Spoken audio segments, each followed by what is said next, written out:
Hello everyone. In this video, I will show you how to use Perplexity inside Visual Studio Code.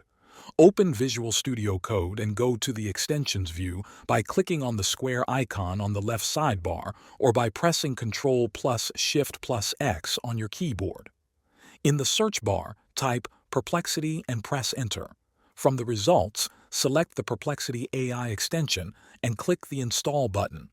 Once the extension is installed, you may need to sign in or connect your Perplexity account. If you do not have an account, you can create one directly from the extension or from the Perplexity website.